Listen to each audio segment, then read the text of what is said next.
Өсүмдүктөрдүн түрү өстүрүлүп жаткан бул ботаникалык күнөсканада учурда миңдеген гүлдүн түрү жана өсүмдүктөрдүн бир канча түрү өстүрүлөт. Аталган жай 70 жыл мурун курулгандыгы айтылып жатат. Андан бери бул жайда капиталдык ремонт жана оңдоп түзөө болгон эмес.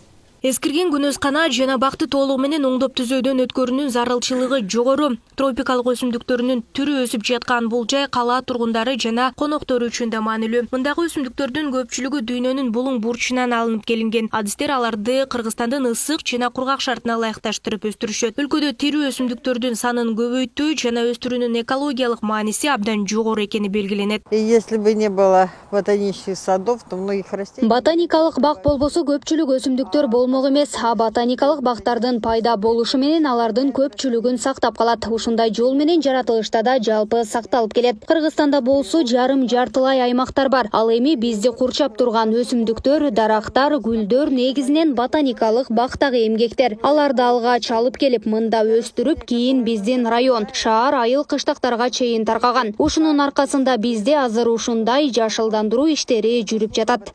Калаанын баалуу жайларынын бири болгон бул бактын кейиштүү абалы буга чейин да көтөрүлүп, жетекчилик тарабынан тийиштүү жактарга кайрылуулар болуп, бирок андан майнап чыкпай келген. Эми аталган бакты толугу менен реконструкциядан өткөрүү үчүн тапшырма берилди. Президент Садыр Жапаров өткөн апта өзү бакка баш багып, абалы менен толук таанышып чыккан. Ойлор жакшы, идея жакшы, бирок бул көпкө чейин ишке ашпай келген да. 1938 жылы курулган бул ботаникалык жайдын күнөсканасы гана 2018 жылы оңдолгону маалымдалды. Ал эми Бишкектеги Горький көчөсүндө орун алган эки аймагы бирдей реконструкциядан өтөрүү үчүн учурда проект толугу менен даяр. Алдыда мамлекет башчысы Садыр Жапаровдун тапшырмасы менен курулуш иши башталуу алдында турат. Кыргыз Республикасынын президенти Садыр Нуркожоевич Жапаров келип, өзү көзү менен көрүп, биздин жетишкендиктерибиз менен таанышып, көйгөйлөр менен алдыга койгон пландарыбыз менен таанышып чыгып, ошол бир жакшы жыйынтыкты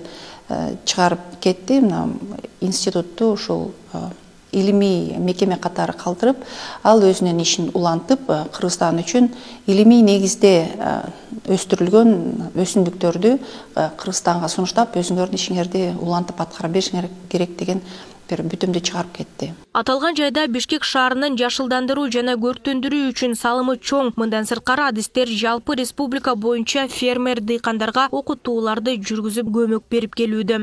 Жашылдандырылган калктуу пункттардын дагы көбү убагында ошол ботаникалык бактын сунуштамасы менен жашылдандырылып көрктөндүрүлгөн.